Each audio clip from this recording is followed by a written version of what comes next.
আসসালামু আলাইকুম ওয়া রাহমাতুল্লাহি ওয়া বারাকাতুহু। নাহমাদুহু ওয়া নুসাল্লি আলা রাসূলিহিল কারীম। আম্মা বাদ। আলহামদুলিল্লাহ,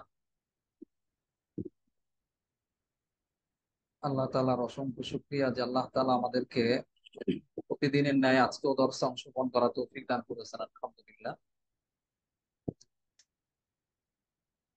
কেউ কেউ আছে নিয়মিত দর্শ করে না, হঠাৎ করে একদিন দর্শে আসে। তো দর্শে এসে সে অবস্থাটা বুঝতে পারে না। কি ব্যাপার, দর্শ হবে না, কথার আওয়াজ শোনা যায় না,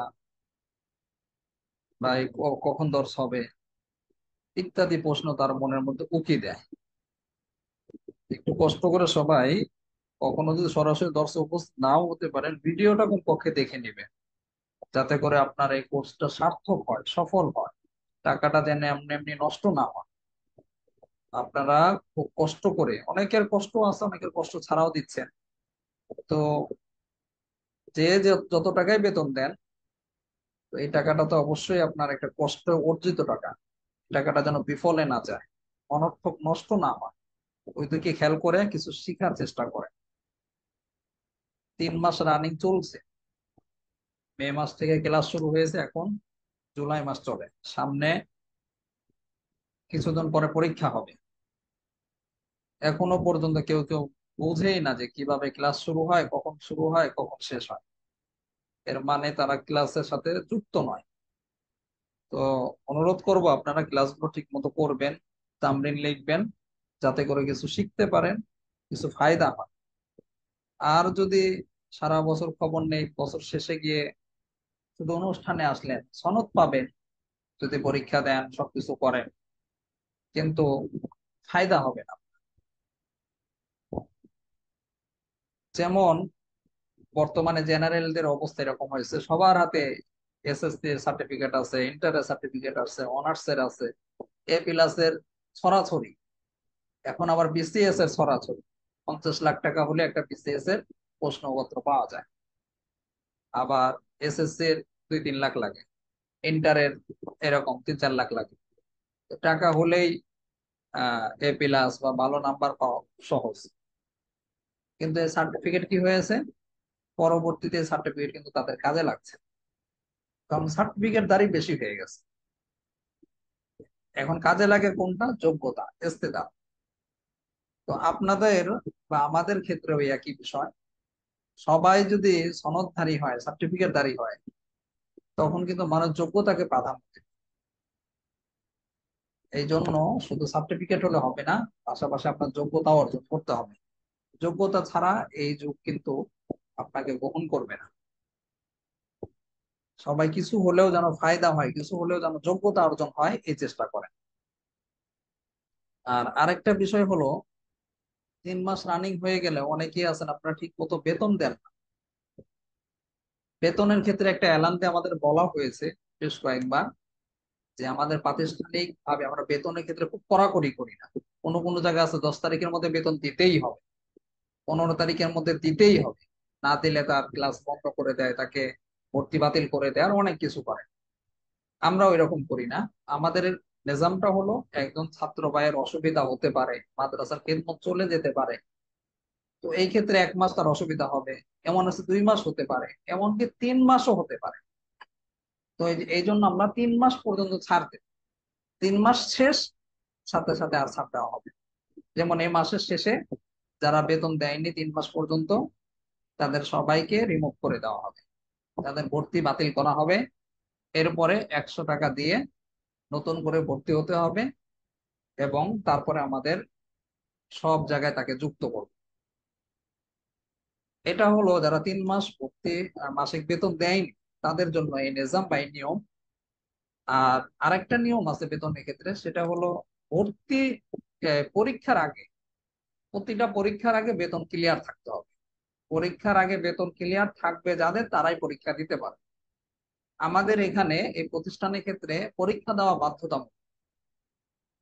3টা পরীক্ষা হবে, 3টা পরীক্ষাই বাধ্যতামূলক। যারা 3টা পরীক্ষা দিবে না, তাদেরকে সনদ দেওয়া হবে না, বছর শেষে পাকড়ি দেওয়া হবে। পরীক্ষা দিতেই হবে। যদিও পরীক্ষা সহজ, অল্প সময়, আধা ঘন্টা লিখলে পরীক্ষার উত্তর হয়ে যাবে। যদি আপনি একটু চেষ্টা করেন। পরীক্ষা রেজাল্ট করাও সহজ। আমরা মাঝে মধ্যে ক্লাসের মধ্যে বলি কি ধরনের পরীক্ষায় প্রশ্ন আসতে পারে। সহজ হলেও পরীক্ষা আপনাকে অবশ্যই দিতে হবে। আর পরীক্ষার প্রশ্ন আলহামদুলিল্লাহ সহজ হবে, পেরেশানির কিছু নেই। কিন্তু যেটা আপনাদের দৃষ্টি আকর্ষণ করছি সেটা হলো, অবশ্যই পরীক্ষার আগে এলান দিয়ে বলা হবে, কিন্তু অগ্রিম আপনাদেরকে বলে দিচ্ছি, প্রায় আর 1 মাসের মতো আছে, এরপরে পরীক্ষা হবে। তো এই সময়ের মধ্যে সবার বেতনগুলো পরিশোধ করার চেষ্টা করে। বেতন যাদের পরিশোধ থাকবে না তারা কিন্তু পরীক্ষা অংশগ্রহণ করতে পারবে না। আর পরীক্ষা না দিলে কিন্তু আবার সনদও দেওয়া হবে না। এই জন্য বেতন ক্লিয়ার রাখতে হবে। আর বেতনের ক্ষেত্রে আমরা আপনাকে পরীক্ষার আগ মুহূর্ত পর্যন্ত, যেমন আপনার যদি 3 মাস হয় বা পরীক্ষার আহ পরে যদি আবার যে সময়টা আছে মাঝে, 3 মাস পর্যন্ত আপনাকে সময় দেওয়া হবে। এরপরে আর সময় দেওয়া হবে না, ভর্তি বাতিল করা হবে। এখন আপনারা বলতে পারেন যে, ওস্তাদ জি এটা কি ঠিক হলো কিনা? ভাই, ঠিক না হলে একটা প্রতিষ্ঠান কিভাবে চালাবেন বলেন?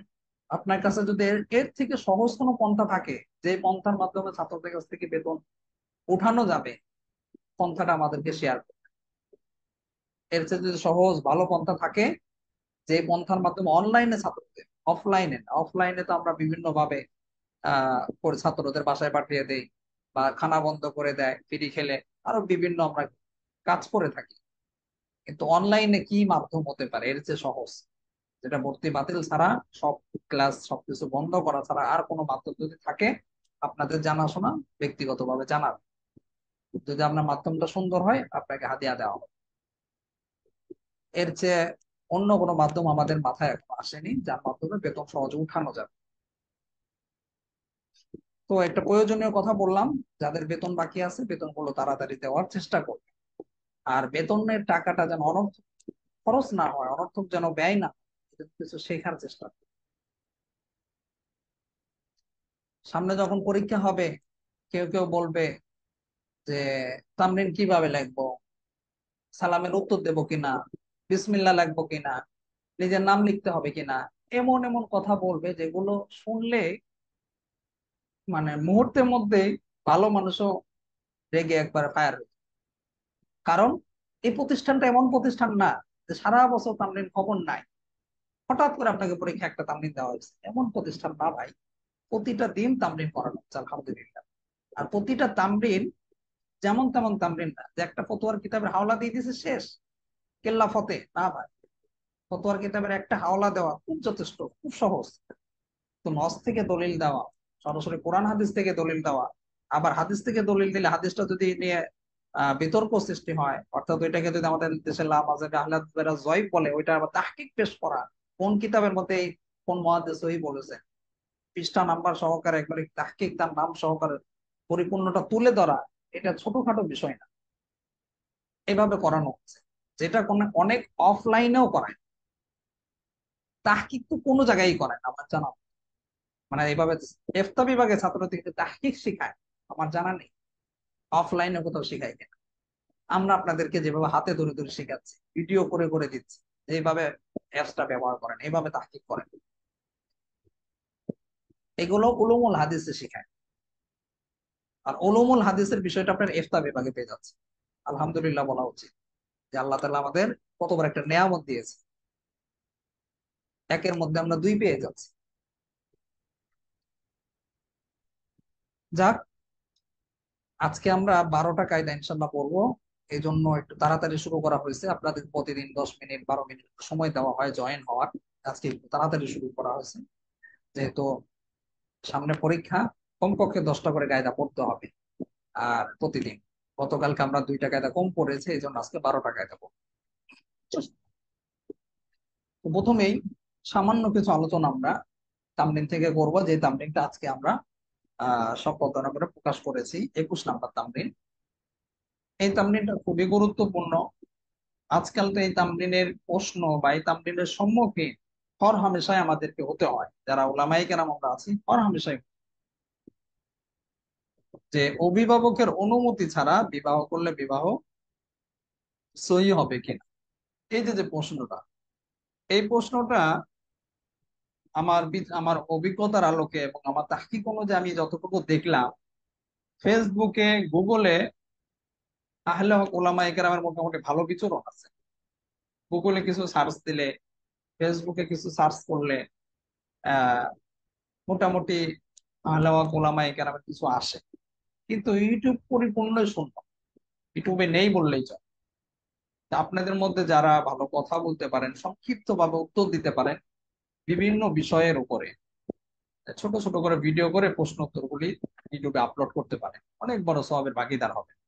আর এই ক্ষেত্রে নিজে তাহকিক না করে চাইলে মাদ্রাসা যে অ্যাপস আছে, অ্যাপস থেকে একটা একটা করে আপনি ওইটা দেখে দেখে ওইটা মোটামুটি একটু আত্মস্থ করে করে এটার উপরে প্রশ্নটা সাজিয়ে উত্তরটা দেন। কারণ এখানে তো সব হাওলা দেওয়াই আছে, খুব সহজ ভাবে সুন্দর করে সাজানো আছে। চাইলে কিন্তু এভাবেও কিন্তু আপনারা দিতে পারেন। কাজের লোক দরকার, আমরা অনেক সময় কাজ খুঁজে পাই না, কাজ কিন্তু অনেক আছে। তো ইউটিউবে এই কাজটা আপনারা চাইলে করতে পারেন। তো অভিভাবকের অনুমতি ছাড়া বিবাহ করা যাবে কিনা এই বিষয়ের উপরে যদি আপনি বিভিন্ন জায়গায় সার্চ করেন, বিশেষ করে গুগল, ইউটিউবে, গুগলে মোটামুটি আপনি অনেক কিছু পাবেন। সব ধরনের ওলামায়ে আহনাফের মতামত পাবেন। আবার দুই একটা জায়গায় আপনি আমাদের দেশে যারা আহলে হাদিস সালাফি যারা নিজেদেরকে বলে থাকে তাদেরও বিষয়টা কিন্তু পাবেন। তো এটা নিয়ে খুবই বিতর্ক হয়, যেমন তারা বলে থাকেন যে সম্পূর্ণরূপে এটা নাজায়েজ হবে, বিবাহ সহি হবে না। আহ, আর আমাদের দেশে ওলামায়ে আহনাফ বলে থাকেন না, বিবাহ হয়ে যাবে। বিবাহের যে শর্ত আছে, যদি দুইজন প্রাপ্তবয়স্ক মুসলিম আহ সাক্ষী থাকে, তাহলে এই ক্ষেত্রে তাদের ইজাব কবুলের মাধ্যমে কি বিবাহ সহি হয়ে যাবে। হ্যাঁ, যদি অভিভাবকের অনুমতি না থাকে, সম্মতি না থাকে, অসম্মতিতে গোপনে গিয়ে পালিয়ে গিয়ে বিবাহ করে, বিবাহ সহি হয়ে যাবে, কিন্তু এটা অসম্পূর্ণ বা অপূর্ণ রয়ে যাবে। যেহেতু এখানে অভিভাবকের সম্মতি নেই বা অভিভাবক অবগত নয়, এই জন্য একটা অসম্পূর্ণতা রয়ে যাবে। কিন্তু এর মানে এই নয় যে এই বিবাহ সহি হবে না, বিবাহ সহি হয়ে যাবে। এটা উলামায়ে আহনাফের মতামত, অনেক ফুকাহে কেরাম এই মতামতের সাথে একাত্মতা ঘোষণা করেছেন।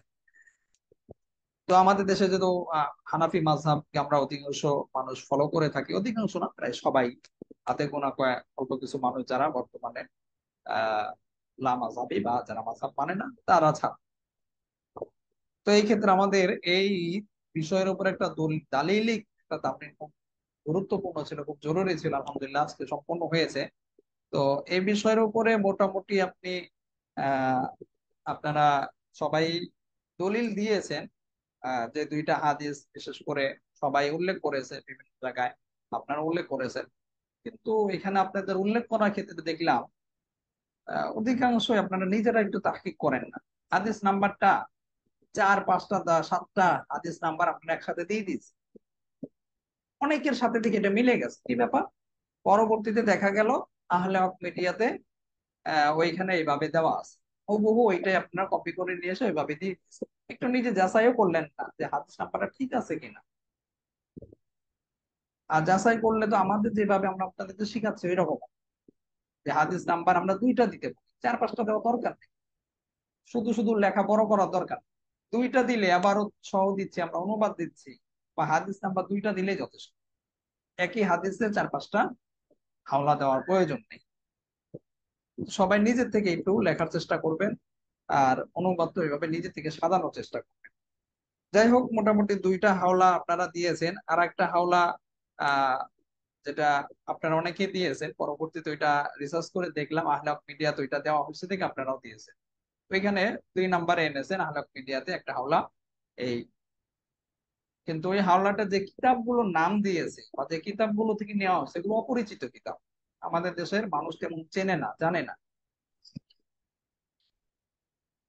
আপনার কাছে যদি আমার কথা যদি কেটে কেটে যায়, এর মানে হলো আপনার নেটওয়ার্কের সমস্যা ভাই। বাকি সবাই তো ভালো মতো শুনতে পাচ্ছে, এর মানে আমাদের এখানে সমস্যা না, সমস্যা হলো আপনার ওখানে। এখানে যদি সমস্যা হয় তাহলে সবার সমস্যা, সবাই অস্পষ্ট হবে। যদি কখনো আপনার একাকী হয়, এর মানে হলো আপনার নিজের নেটওয়ার্কের সমস্যা। আর নেটওয়ার্কের ক্ষেত্রে আপনারা চেষ্টা করবেন, যদি ওয়াইফাই থাকে তাহলে তো ভালো, ওয়াইফাই না থাকলে যেই সিম বেশি ভালো নেটওয়ার্ক পায় ওই সিমটা ব্যবহার করবেন।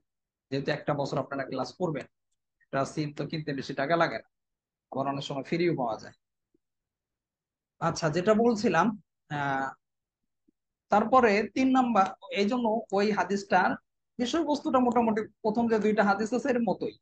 এই জন্য অপরিচিত একটা কিতাব থেকে, যেটা মানুষ চেনে না জানে না, এগুলো থেকে সবসময় একটু চেষ্টা করবেন ওইগুলি হাওলা না দেওয়া। যেগুলো মানুষ, আমরা চাই কি, আমরা কি চাই মানুষের কাছে আমার এলেমকে জাহের করতে? না, আমরা চাই মানুষের কাছে ইসলামকে সহজ ভাবে উপস্থাপন করতে।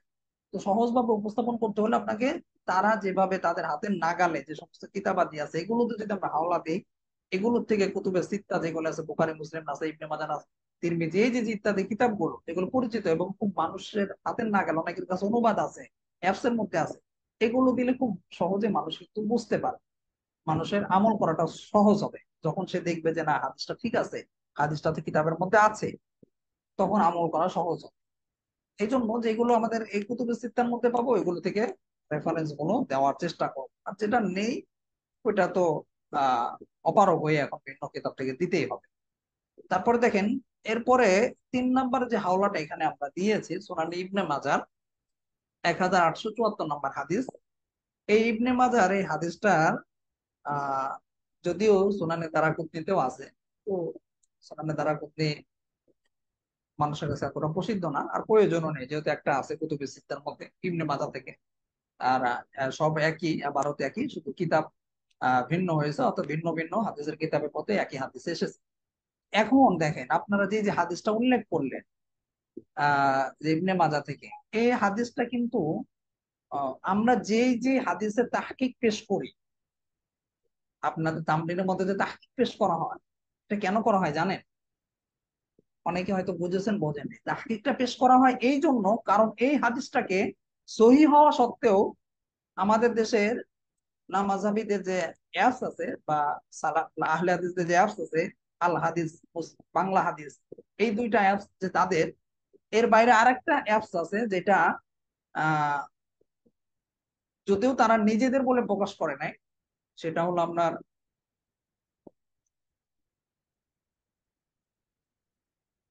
ভুলে গেলাম নামটা, ইসলাম, আচ্ছা কি যেন একটা নাম, অ্যাপসটা ভুলে গেছি। ওই ওইটা ওইটা আবার নতুন কোনো অ্যাপস না, মূলত এই দুইটা অ্যাপস থেকেই, অর্থাৎ এই দুইটা অ্যাপস এর হাদিসটা এখানে ই করেছে। মানে এই হাদিস, এই যে বাংলা হাদিস এবং আল হাদিস অ্যাপসেরটাই অনুবাদ গুলো এখানে তারা দিয়েছে। আচ্ছা, আপনার অ্যাপসটা আমি একটু নামটা দেখি। নামটা হলো,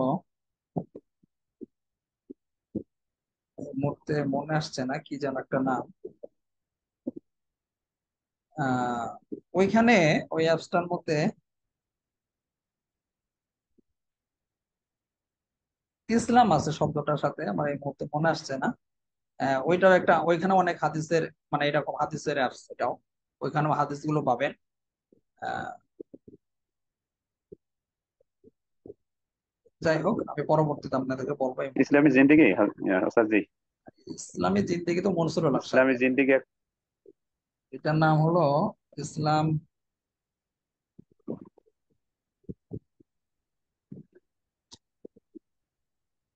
ওই অ্যাপসটা, আমি এই জন্য নামটা বলতে চাচ্ছিলাম, এই মুহূর্তে মনে পড়ছে না।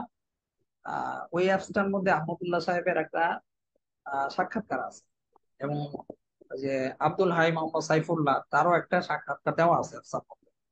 ইসলাম কি যেন ভুলে গেছে, যাক। এই জন্য ওই অ্যাপসটাও হাদিসের অ্যাপস, এবং ওইখানেও আপনি যে ডেইলি ডেইলি ইসলাম। ডেইলি ইসলাম, জাযাকাল্লাহ, ডেইলি ইসলাম, এটার নাম হলো ডেইলি ইসলাম, এই অ্যাপসটার নাম। এই ডেইলি ইসলাম যে অ্যাপসটা আছে এটাও কিন্তু এই যে আল হাদিস অ্যাপ যেমন, বাংলা হাদিস অ্যাপসটা যেমন, মানে আহলে হাদিসদের যে অ্যাপস, এখানে যেরকম ভাবে মানুষের খেয়ানত করা হয়েছে অ্যাপস এর মধ্যে হাদিসের ক্ষেত্রে, সহি না কিন্তু এখানে সহি বলা হয়েছে, আবার সহি কিন্তু হাদিসটাকে জয়ীফ বলা হয়েছে হানাফি মাযহাবের পক্ষে দেওয়ার কারণে। অসংখ্য প্রমাণ আপনাদেরকে এর আগে বলা হয়েছিল দেব। যেই তামরিন গুলোতে আমরা একটা হাদিসে তাহকিক করে দেই, এটাই মনে করবেন যে বিশেষ করে তারা জয়ীফ বলছে, বেশিরভাগ ক্ষেত্রে এই ক্ষেত্রে তারা জয়ীফ বললে আমরা তাহকিক করে দিই যে না, এই হাদিসটা জয়ীফ না। যেমন আজকে দেখেন সুনান ইবনে মাজাহ যে হাদিসটা আছে, যে আমরা 3 নম্বরে যে উল্লেখ করেছি, এই হাদিসটাকে তারা জয়ীফ বলছে। তাদের অ্যাপসের মধ্যে ঢোকেন, আমরা তো আসলে ভাই এই জন্যই বলি, একটা তামরিন সম্পাদনা করা এত ছোটখানি বিষয় না। দর্শ করাতে যতটুকু কষ্ট না হয়, মোতালা করতে, দর্শ করার আগে মোতালা করতে হয়, অনেক অনেক কিছু করতে হয়, এটা করতে যতটুকু কষ্ট না হয়, তামরিনের জন্য তার চেয়ে বেশি, ডাবল ডাবল কষ্ট হয়। অনেকগুলো আমরা বিষয় যাচাই করি। এই যে দেখেন 3 নাম্বার যে হাওলাটা দেওয়া আছে ইবনে মাজার, এটা তাদের অ্যাপসের মধ্যে জয়ীফ লিখে রেখেছে এই হাদিসটাকে। অথচ হাদিসটা দেখেন, ইমাম মানে তাদের বরেণ্য ব্যক্তি যার তাহকিক মতে তারা অ্যাপসের মধ্যে হাদিসের তাহকিক গুলি পেশ করে, সহিহ জয়ীফ বলে, আলবানী সাহেব নিজেও এই হাদিসটাকে, এই হাদিসের ব্যাপারে সুনান ইবনে মাজার 1874 নম্বর হাদিস, এই হাদিসের ব্যাপারে তিনি নিজেও বলছেন যে রিজালহু রিজালুস সহিহ, অর্থাৎ রিজালুস সহিহ মানে সহিহ বলতে যে বুখারীর কথা বলতেছে, এর রাবি যারা আছে, হাদিসের যারা রাবি আছে সবাই হলো বুখারীর রাবি। তা বুখারীর রাবি হলে কি হবে? হাদিসটা সহিহ, যে এর মধ্যে কোনো সন্দেহ আছে? কোনো সন্দেহ নেই। তারপরেও দেখেন আলবানী সাহেবও বলছে এই হাদিসটাকে সহিহ। এরপরেও মানে খুব দুঃখের সাথে বলতে হয় তাদের বিদ্বেষটা কোন পর্যায়ে গিয়েছে, যে হানাফি মাযহাবের পক্ষে যাওয়ার কারণে এটাকে তারা জয়ীফ সাব্যস্ত করবেই, জোর করে হলেও জয়ীফ সাব্যস্ত, জয়ীফ লিখে রেখেছে জয়ীফ। জি এরকম আমি দেখছি উস্তাদ কয়েকটা হাদিস। না কয়েকটা না, যে কয়টা আপনাদের সম্পাদনা করা হয়েছে এ পর্যন্ত, আপনার 21টা তামরিন হয়েছে না আপনাদের করানো, অনেকগুলো তামরিনের মধ্যে কিন্তু তাহকিক লেখা হয়েছে, মানে তাহকিক বিস্তারিত দেওয়া হয়েছে যে হাদিসটা কেন সহিহ, কারা সহিহ বলছেন। ওই হাদিসগুলো আপনারা চাইলে আজকে যাচাই করুন, 1-2টা ছাড়া, মানে যেটা তাদের অ্যাপসও আছে, তারপর আমরা দিয়েছি তাহকিক এই জন্য দিয়েছি, কারণ ওইটা কেউ কেউ হয়তো তারা ছাড়া অন্য কেউ বিতর্ক করছে, এই জন্য দেওয়া হয়েছে। কিন্তু অধিকাংশই তারা দেখা যায় জয়ীফ লিখে রেখেছে, জয়ীফ লিখে রেখেছে, এই জন্য আমরা তাহকিক পেশ করছি যে না এটা সহিহ। তো এটা এরকম অসংখ্য জায়গায় খেয়ানত করে রেখেছে, হাদিসটা সহিহ, যেখানে আলবানী সাহেব নিজেও বলছেন, আলবানী সাহেবের কথাও ধরে না, অন্যান্য মুহাদ্দিসদের কথা তো বাদই, তারাও বলছেন সহিহ, তারপরও না সহিহ মানব, জয়ীফ। চরম পর্যায়ের খেয়ানত। এই খেয়ানত গুলি আসলে এক সময় অনলাইনে প্রকাশ করতাম, এখন ওইভাবে প্রকাশ করি না। আমাদের মাদ্রাসার পক্ষ থেকে মাঝে মধ্যে আমরা তাদের নাম নিয়ে কিছু কিছু জায়গায় প্রকাশ করতাম, কিন্তু এখন আমরা চাই আসলে না, কাউকে খাটো করে বা কাউকে আঘাত দিয়ে আমরা ইসলামের খেদমত করতে চাই না। দরদের সাথে সুন্দর ভাষায় আমরা তাদের নাম উল্লেখ না করে আমরা প্রকাশ করছি, যাতে করে তারাও যেন বোঝার চেষ্টা করে যে না, আমরা যে কাজটা করছি এটা ঠিক না। এক সময় ব্যক্তিগতভাবে আমি নিজেও করতাম, তাদের নাম উল্লেখ করে, কিন্তু আমার নাম উল্লেখ করে লেখালেখি করার কারণে আমার 3টা ফেসবুক আইডি নষ্ট করে দিয়েছে, রিপোর্ট মেরে মেরে নষ্ট। এরপর থেকে আমার চিন্তা পরিবর্তন এসে না, এইভাবে তো কাজ হবে না, ফায়দা হচ্ছে। তারপরে যাই হোক আলহামদুলিল্লাহ চিন্তা পরিবর্তন আসলো, তো আপনাদের নিয়ে খেদমত করছি। আপনাদের মতো কিছু মানুষকে যদি আমরা চিন্তাটা দিতে পারি যে না, তাহকিকে মেজাজ তৈরি করতে পারে, করা উচিত, এভাবে কথা কি করা দরকার, তাহলে আলহামদুলিল্লাহ আমাদের মেহনত সফল। আর পাশাপাশি তো মানহালের শিরোনামে, মানহালের সাইনবোর্ডে কাজ করছি, প্রতিটা বিষয় থেকে আমরা নস থেকে দলিল দিচ্ছি, যাতে করে তারা অস্বীকার না করতে পারে, বলতে না পারে যে এটার কোনো দলিল নেই, হাদিসটা জয়ীফ, জাল, এটা যেন বলার সুযোগ না পায়। এই জন্য আমরা প্রতিটা, যেখানে তারা জয়ীফ লিখছে ওইটার আমরা তাহকিক পেশ করছি, দলিল দিলে আমরা ওইটা বিস্তারিত তাহকিক। তো এভাবে সবাই চেষ্টা করবেন, এভাবে একটু সময় লাগে, একটু কষ্ট হবে, কিন্তু আসলে ভাই আপনি যত লিখবেন, আপনি যত চেষ্টা করবেন, এতে কিন্তু আপনারই ফায়দা হবে, আপনার নিজের এলমে যোগ্যতা ইস্তেদাত আরো বাড়বে। আজকে বুধবার, আহ আপনাদের একটা তামরিন 22, আজকে 22 নম্বর তামরিন মূলত সম্পাদনা করার কথা ছিল, কিছু ব্যস্ততার কারণে সম্ভব হয়নি। ইনশাল্লাহ দেখি আগামী কালকে এটা সম্পাদনা করা হবে, যদি বৃহস্পতিবার। আচ্ছা দেখেন, এখন আমরা গতকালকে আমরা কাওয়াইদুল ফিকহ কিতাব থেকে 108 নম্বর কায়দা পর্যন্ত পড়েছিলাম, আজকে পড়বো 109 নম্বর কায়দা থেকে। সাধারণত আমরা যে কায়দাগুলো পড়ে থাকি কিতাবের মধ্যে, খুব ছোট ছোট কায়দা, 1 লাইন, হাফ লাইন, আহ বা তার চেয়ে ছোট কম বেশি হয়, কিন্তু আজকে যে 109 নম্বর যে কায়দাটা পড়বো, এই কায়দাটা একটু ভিন্ন রকম, একটু বেশি বড় কায়দা, সচরাচর এত বড় কায়দা আসে না। অর্থ, প্রথমে দেখেন 109 নম্বর কায়দাটা দেখেন, আল হাদিসাতু ইদা ওয়াকাআত ওয়া লাম ইয়াজিদিল মুআউবিল জাওয়াবান ওয়া নাযীরান ফি কুতুবি আসহাবিনা ইয়াস্তামবিতু মিন গায়রিহা ইম্মা মিনাল কিতাবি আও মিনাস সুন্নাতি আও গায়রিহিমা মিম্মা হুয়াল আকওয়া ফাল আকওয়া। দেখেন লম্বা একটা এবারও, এই কায়দাটা কোত্থেকে নেওয়া হয়েছে? কাপড়া রয়েছে। এর মানে কি, এই কায়দাটি মুসান্নিফ উসুল ইমাম কারখি অথবা উসুল কারখি নামক কিতাব থেকে নিয়েছে, এই জন্য এখানে তিনি সাংকেতিক চিহ্ন হিসেবে কাপড় উল্লেখ করেছেন। অর্থটা খেয়াল করেন,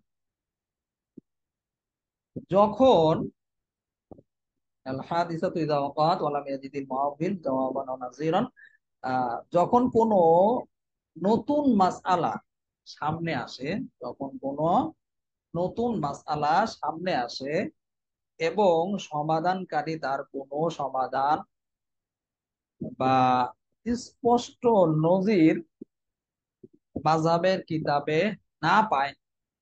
কি বলা হলো? যখন কোনো মাসআলা সামনে আসে এবং সমাধানকারী তার কোনো সমাধান বা স্পষ্ট নজির মাযহাবের কিতাবে না পায়। ফি কুতুবি আসহাবিনা, আসহাবিনা বলতে কি এখানে মূলত মানে কিতাব আমাদের কিতাব বলতে মাযহাবের কিতাব উদ্দেশ্য। তাহলে সে কি করবে? তাহলে সে মাযহাবের কিতাব ছাড়া ইয়াস্তামবিতু মিন গায়রিহা ইম্মা মিনাল কিতাবি আও মিনাস সুন্নাতি আও গায়রিহিমা মিম্মা হুয়াল আকওয়া ফাল আকওয়া। যদি মাযহাবের কিতাবে না পায় তাহলে সে মাযহাবের কিতাব ছাড়া অন্য কোন কিতাব থেকে কি করবে? ইস্তেমবাদ করবে, বা অন্য কোন কিতাব থেকে মাসালা সমাধানটা উদ্ঘাটন করবে। তারপরে আরেকটু খোলাসা করে দিচ্ছে যে ইম্মা মিনাল কিতাবি আও মিনাস সুন্নাতি আও গায়রিহিমা মিম্মা হুয়াল আকওয়া ফাল আকওয়া। যাই তা কি হোক, কিতাব দ্বারা এখানে কি মূলত কিতাবুল্লাহ অর্থাৎ কোরআনকে উদ্দেশ্য করা হয়েছে। কিতাবুল্লাহ বলতে কি আল্লাহর কোরআন। এরপরে আও মিনাস সুন্নাহ, সুন্নাহ বলতে কি রাসূল সাল্লাল্লাহু আলাইহি ওয়াসাল্লাম সুন্নাহ বা হাদিসকে বোঝানো হয়েছে। চাই তা কিতাবুল্লাহ থেকে বা হাদিস থেকে, আও গায়রিহিমা মানে গায়রিহিমা বলতে অন্য যে কোনো কিতাব হতে পারে, অন্য কোনো কিতাব থেকে সমাধানটা বের করার কি করবে? চেষ্টা করবে। মিম্মা হুয়াল আকওয়া ফাল আকওয়া, এমন ভাবে পর্যায়ক্রমে সে উচ্চতর উচ্চ স্তর থেকে আহ নিম্ন স্তর যাবে। বুঝেছেন কথাটা কি বলা হলো? একটু লম্বা কায়দা। মূলত এখানে আহ যে বিষয়টা বোঝানো হচ্ছে, যেমন আমাদের বর্তমান যুগে, যেহেতু আধুনিক যুগ 2024 সাল, ইদানিং আমরা নতুন নতুন বিভিন্ন বিষয়ের সম্মুখীন হচ্ছে, আরো সামনে সম্মুখীন হব। যেমন বর্তমানে এআই এর যুগ চলছে। একজন মানুষ কথা না বলেও তার কথা বলানো ভিডিও করা যাবে। একজন মানুষ একটা কাজ করেনি, তারপরে সেই কাজটা এআই দিয়ে করে দেখানো যাবে। একজন মানুষ এক জায়গায় উপস্থিত নেই, তারপরে ওইখানে তাকে উপস্থিত দেখানো যাবে। এমন একটা ছবি বানিয়ে দেবে যে ছবিটা হুবহু তার সেই করেছে, তার একটা ছবি তুলে দেখে মিনিটের মধ্যে মানুষ মনে করবে যে আপনি ওই জঘন্য কাজটা করেছেন, অথচ ওইটা আপনি করেন, এআই দিয়ে করা হয়েছে। এভাবে বিভিন্ন নতুন নতুন মাসালা এখানে মূলত উদ্দেশ্য নেওয়া হয়েছে এই কায়দার মধ্যে। তো এমন মাসালা যখন আমাদের সম্মুখে আসবে বা আমরা এমন এমন মাসালার সম্মুখীন হব, তখন কি আমাদের জন্য এর সমাধানটাও বের করা আবশ্যক হবে। যেভাবে হোক, একজন মুফতি সাহেব যখনই তিনি এই ধরনের নিত্য নতুন মাসালার মুখোমুখি হবে, সম্মুখীন হবে, তার জন্য কর্তব্য হলো তিনি প্রথমেই তার যে মাযহাব আছে, মাযহাবী কিতাবাদি, যেমন হানাফি মাযহাবের কিতাবের আলোকে কি করব? উত্তর দেওয়ার চেষ্টা করব। যদি কিতাবে না পাওয়া যায়, যেহেতু নতুন মাসআলা, এমন হতে পারে, যেমন আমরা যে তামরিন গুলো করি এগুলো কিসের আলোকে করি? হানাফি মাযহাবের কিতাবাতির আলোকে করি, হানাফি মাযহাবের আলোকে করা হয়। তো এভাবে আপনার নিত্য নতুন মাসালা গুলো হানাফি মাযহাবের আলোকে আপনি হানাফি মাযহাবের অনুসারী হওয়ার কারণে বা ফলো করার কারণে উত্তর দেওয়ার চেষ্টা করবেন। এখন যদি হানাফি মাযহাবের কিতাবে না পাওয়া যায়, যেহেতু নতুন মাসালা, না পাওয়াটাই স্বাভাবিক, বা এরকম মাসালা যদি হয়, এই ক্ষেত্রে ভিন্ন কোনো কিতাবও যদি হয়, ভিন্ন কোনো মাযহাবের কিতাবও যদি হয়, তারপরেও কি অন্য কোনো ইমামের কিতাবে হলেও ওইখান থেকে ইস্তেনবাত করে সমাধানটা বের করতে হবে। যদি এমন হয় যে এটাও পেলেন, তাহলে এই ক্ষেত্রে একজন কোনো মুফতির, অভিজ্ঞ যোগ্য একজন মুফতির কাজ হলো তিনি কিতাবুল্লাহ থেকে, অর্থাৎ এই যে দেখেন বলেছে কিনা মিনাল কিতাবি আও মিনা সুন্নাহ, কিতাবুল্লাহ থেকে অর্থাৎ কোরআন থেকে, হাদিস থেকে, এগুলোর থেকে সমাধান বের করার চেষ্টা করবেন। প্রথমে যেটা কাজ করবেন, এটা সম্পর্কে আপনারা বিস্তারিত করবেন, উসুলে ইফতা ওয়া আদাব একটা কিতাব আপনাদেরকে পড়ানো হবে, এই কিতাবের পরেই কাওয়াইদুল ফিকহের পরে ওই কিতাবে ইনশাআল্লাহ আপনারা এই বিষয়ে বিস্তারিত পাবেন, যে কিভাবে মাসালা ইস্তেমবাত করতে হয়, আহ কিভাবে কোন কিতাবকে প্রথমে প্রাধান্য দিতে হবে। এখানে দেখেন মোটামুটি বলা হয়েছে যে প্রথমে কি করতে হবে, মিনাল কিতাব অর্থাৎ কিতাবুল্লাহ থেকে, আল্লাহর কিতাব থেকে, কোরআন থেকে সমাধান বের করার চেষ্টা করতে হবে। যদি কিতাবে না পাওয়া যায়, তারপরে কি হাদিস থেকে করতে হবে। এখন যদি হাদিসেও না পাওয়া যায়, কোরআনেও পেলেন না, হাদিসেও পেলেন না, এখন কি করবেন?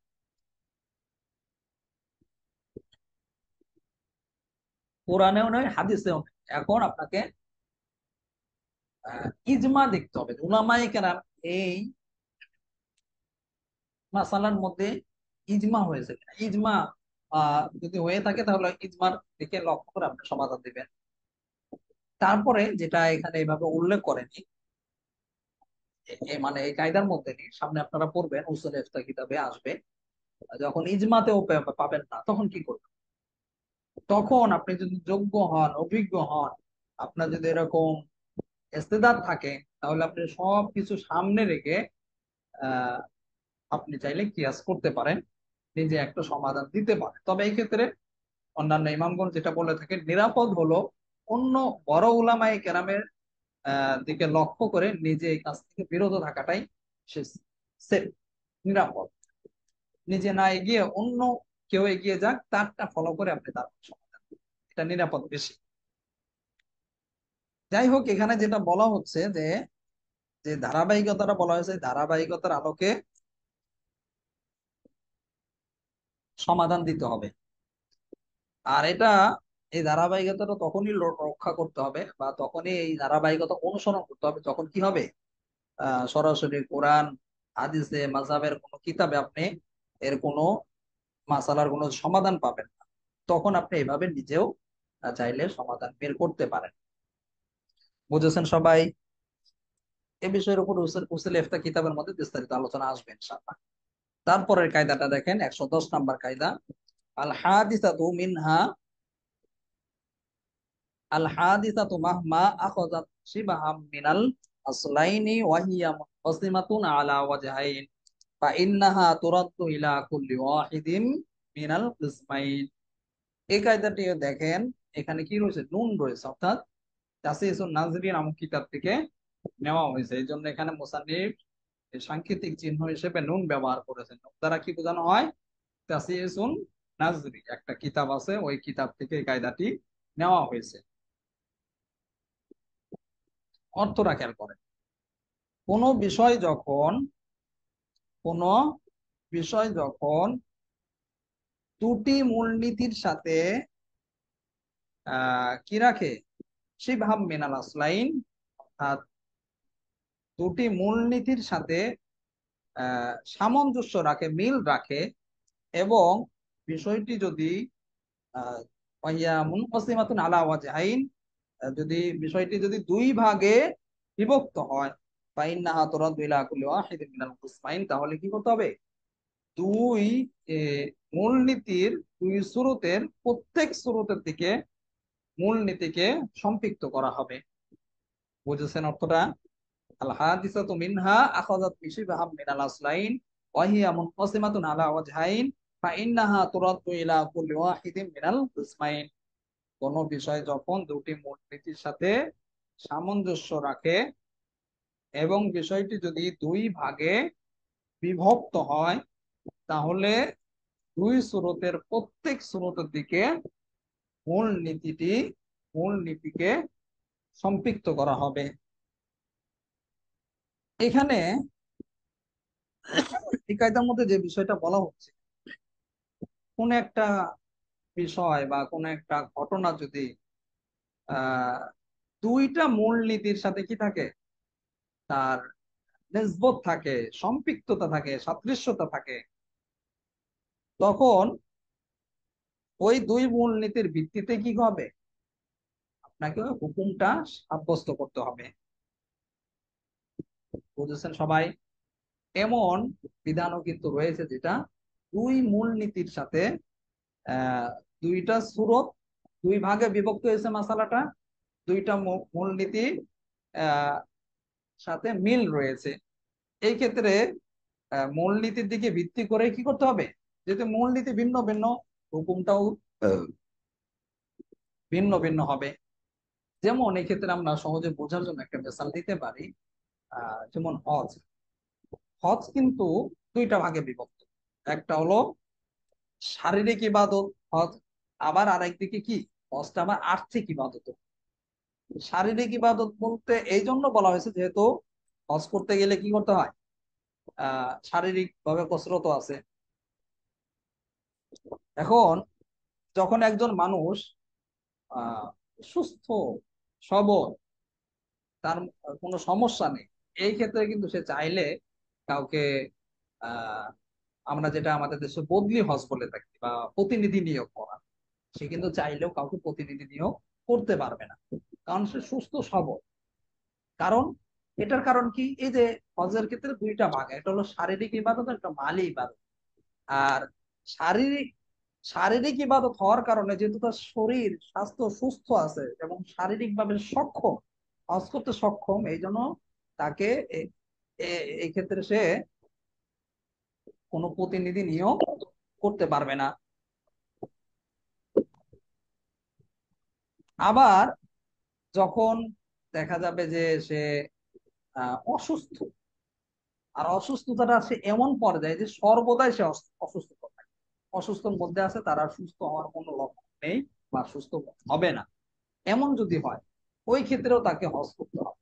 আর এটা কোন দিকে লক্ষ্য করে, ওই যে হজ হজ কি শুধু শারীরিক ইবাদত নয়, সাথে সাথে হজের আর একটা সাইড রয়েছে, সেটা হলো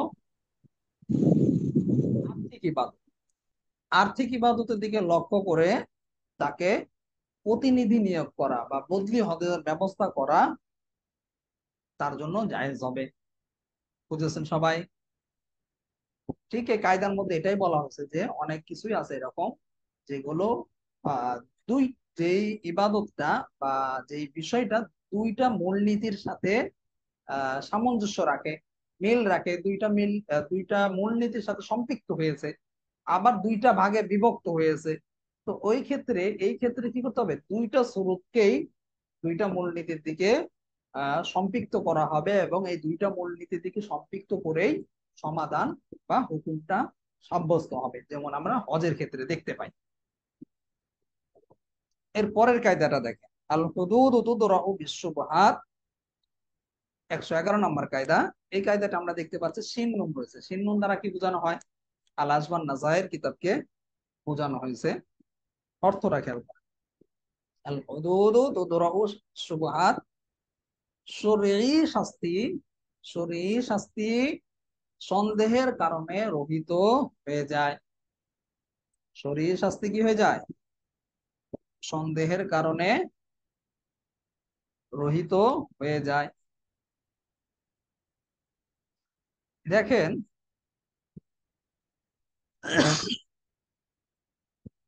শরীরে যে সমস্ত শাস্তি রয়েছে বা শরীরে যে সমস্ত আপনার হদ রয়েছে, এই হদগুলোর উদ্দেশ্য কি? উদ্দেশ্য মূলত হলো কি, যাতে করে মানুষের ক্ষতি না হয়, মানুষ যেন ক্ষতি না হয়, মানুষের যেন ক্ষতিগ্রস্ত না হয়, এবং মানুষ যেন ভয়ে যেন এই হদের দিকে লক্ষ্য করে এই হদের ভয়ে যেন সে ওই কাজে, ওই গুনাহের মধ্যে বা ওই কাজের মধ্যে সে যেন যুক্ত না হয়, লিপ্ত না হয়। এই জন্য তাকে হদের একটা হুমকি বা ধমকি দেওয়া হয়েছে। এটা হলো হদের মূল উদ্দেশ্য।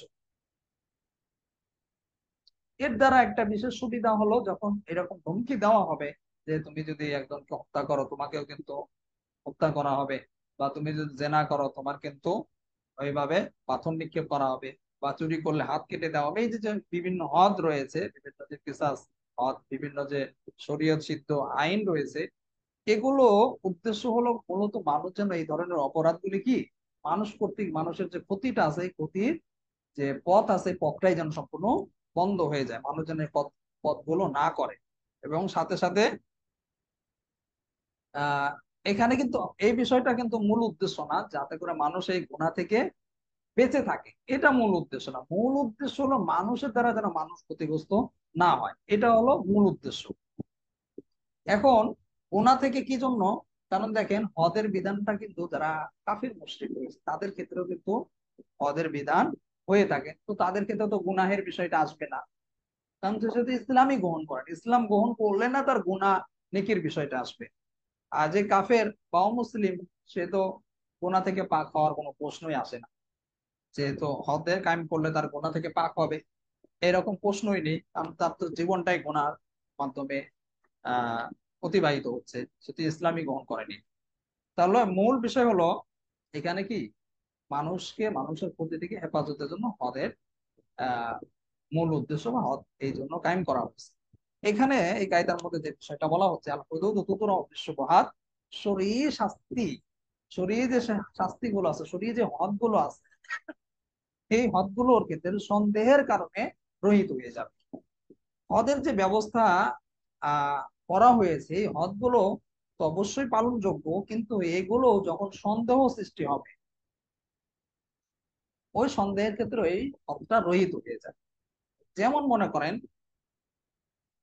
একজন ব্যক্তি আহ তার মাসালাটা জানা নেই, অথবা সে এরকম ভাবে জ্ঞানী না, সে নিজের একজন মাহরাম নারীকে, যে তার জন্য মাহরাম, মাহরাম মানে কি, যার সাথে তার দেখা সাক্ষাৎ করা জায়েজ আছে কিন্তু বিবাহ নিষিদ্ধ হারাম, এমন একজন ব্যক্তিকে সে বিবাহ করে বসলো। এবং শুধু বিবাহই করলো না, সাথে সাথে তার সাথে সে সহবাসও করলো বা তার সাথে সম্ভোগ করলো। তো এই সহবাস করার পরে তারপরে আহ, দেখা গেল যে সে বললো যে আসলে আমি মনে করেছিলাম কি তার সাথে বিবাহ করা আমার জন্য জায়েজ, তা আমি মনে করছিলাম তার সাথে আমার সাথে বিবাহ হলে এটা হালাল হবে, তো আমি এই জন্য তার সাথে তাকে বিবাহ করেছি এবং তার সাথে সহবাস করেছি। এখানে কিন্তু সন্দেহ হয়েছে, তার সন্দেহের কারণে আহ এই যে যে সন্দেহটা সৃষ্টি হয়েছে, সে মনে করেছিল এরকম হবে, হালাল হবে, এই সন্দেহের কারণে তার মাহরামের সাথে আহ সহবাস করার পরেও, বিবাহ করার পরও তাকে হদ কায়েম করা হবে না। শরীর শাস্তি যেটা রয়েছে হদ, এই শাস্তি কিন্তু তাকে প্রদান করা হবে না। কি জন্য প্রদান করা হবে না, কারণ আমরা একটু আগে জানলাম যে কায়দার মধ্যে বলা হয়েছে শরীর শাস্তি সন্দেহের কারণে ওইটা কার্যকর হয় না, শরীর শাস্তি সন্দেহের কারণে ওইটা রহিত হয়ে যায়। এরপরে কায়দাটা দেখেন, 112 নম্বর কায়দা, আল হারবু খদা। আল হারবু খদা মানে কি, যুদ্ধ একটি কৌশলের নাম। আল হারবু খদা, যুদ্ধ একটি কৌশলের নাম। এই কায়দাটি সিনিয়র অর্থাৎ সিয়ারে কাবির নামক কিতাব থেকে নেওয়া হয়েছে, এই জন্য এখানে কি সিনিয়র উল্লেখ করা হয়েছে। কায়দাটি মূলত একটা হাদিসের অংশ, হাদিস। আর আমরা কায়দার যে অর্থটা শুনলাম যে যুদ্ধ হলো একটা কৌশলের নাম, ঠিক মানে অর্থটাই আমরা বুঝতে পেরেছি যে এখানে কৌশল অবলম্বন করতে হবে যুদ্ধের ক্ষেত্রে। সোজাসুজি সোজা সাপটা কথা বলার ক্ষেত্রে কি যুদ্ধে জয় হওয়া সম্ভব না, এই জন্য কৌশল অবলম্বন করতে হবে। কিন্তু কৌশল মানে এই নয় যে আরেকজনের সাথে আহ আহ যেটাই সাধারণত ধোঁকা দেওয়া, ধোকা বা ধোকা না, মনে করেন বিশ্বাসঘাতকতা করা বা ওয়াদা ভঙ্গ করা, এটা মূল উদ্দেশ্য না। মূল উদ্দেশ্য হলো এখানে যুদ্ধক্ষেত্রে কৌশল অবলম্বন করে তাদেরকে যুদ্ধক্ষেত্রে তাদের এক প্রকার ধোকা দিয়ে আহ, যুদ্ধক্ষেত্র থেকে তাদের থেকে আহ জয়ী হওয়ার একটা অবলম্বন খুঁজে বের করা। যেমন মনে করেন এখানে যে মিসালটা দেওয়া হয়েছে যে যুদ্ধের যে ময়দান আছে, ময়দান থেকে এমন একটা ভাব আপনারা নিলেন বা যুদ্ধের ক্ষেত্রে যে আমরা আর পারবো না তাদের সাথে, আমরা ভয় পেয়েছি, ভয়ে আপনারা পিছু চলে আসছেন, পিছু হচ্ছেন। এই যে একটা কৌশল অবলম্বন করছে। তো বিরোধী পক্ষ যারা রয়েছে তারা মনে করবে যে কি ব্যাপার, তারা মনে হয় আমাদের সৈন্য বাহিনী আমাদের যুদ্ধ অস্ত্র দেখে এগুলো দেখে ভয় পেয়েছে, আর এগুলো খেয়াল করে তারা অন্যমনস্ক হয়ে যাবে, অন্যদিকে খেয়াল করবে যে হয়তো আমাদের সাথে তারা যুদ্ধ করবে না, তখন আর আগের মতো প্রস্তুতি তাদের মধ্যে থাকবে না। যখন এই অবস্থা হবে তখনই কিন্তু এই সুযোগে আবার আপনারা বা এই সুযোগে কিন্তু যে আর এক পক্ষ আছে তারা কিন্তু তাদের উপর হামলা করতে পারবে এবং খুব সহজেই কিন্তু ওইখানে তাদেরকে যুদ্ধক্ষেত্রে পরাজিত করা তাদের জন্য সহজ হবে। তো এখানে মূল বিষয়টা হলো যুদ্ধ হলো কি, আল হারবু খদা, যুদ্ধ একটি হলো কৌশলের নাম। এখানে কৌশল অবলম্বন করা হবে, কিন্তু এর মানে এই নয় যে মিথ্যা কথা বলবে। যথাসম্ভব মিথ্যা থেকে বেঁচে থাকার চেষ্টা করবে, বরং কৌশলপূর্ণ কথাবার্তা বলবে, কৌশলমূলক কথাবার্তা বলবে। মিথ্যার তিন ক্ষেত্রে কিন্তু মিথ্যা বলা যায়, আপনারা জানেন সম্ভবত সই বুখারীর হাদিস, বুখারীর মধ্যে এসেছে অথবা মুসলিম, এই মুহূর্তে আমার সঠিক মনে নেই। যুদ্ধক্ষেত্রে এটা একটা আছে, আরো দুইটা ক্ষেত্র আছে। তো যদিও মিথ্যা বলা যায় কিন্তু সবসময় চেষ্টা করতে হবে যথাসম্ভব মিথ্যা না বলে কৌশলপূর্ণ কথা বলতে হবে। এখন কৌশলপূর্ণ কথা কিরকম হতে পারে, আপনাদের একটা মজার একটা ছোট্ট একটা ঘটনা শোনাই। এই ঘটনাটা শুনলে তাহলে আরো বুঝতে পারবে।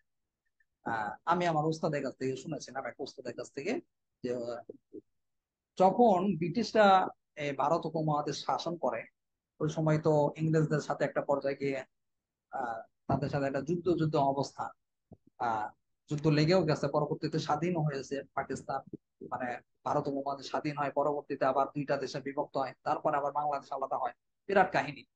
তো যখন ব্রিটিশদের সাথে ঝামেলা চলছে, যুদ্ধ চলছে, ওই অবস্থায় হুসাইন আহমদ মাদানী রহমতুল্লাহ, যিনি আপনারা জানেন যে শাইখুল হিন্দ মাহমুদুল হাসান দেওবন্দি রহমতুল্লাহ ছাত্র, আর তিনি আবার কি দেওবন্দের প্রথম ছাত্র। তো হুসেন আহমদ মাদানী রহমতুল্লাহ, বর্তমানে হুসেন আহমদ মাদানী রহমতুল্লাহ খুব সহজ একটা পরিচয় হলো যে আরশাদ মাদানী, আরো আসজাদ মাদানী, যারা আছে ভারতে খুব তাদের পাওয়ার আছে এখনো। এমনকি তারা সংরক্ষিত একটা আসনও পায় শুনেছি প্রতিবারই, যারাই নির্বাচনে আসুক তারপরেও কি তারা একটা সংরক্ষিত আসন পাবে, যেহেতু তাদের দেশ স্বাধীনতার ক্ষেত্রে তাদের বংশের বড় একটা অবদান পেয়েছে।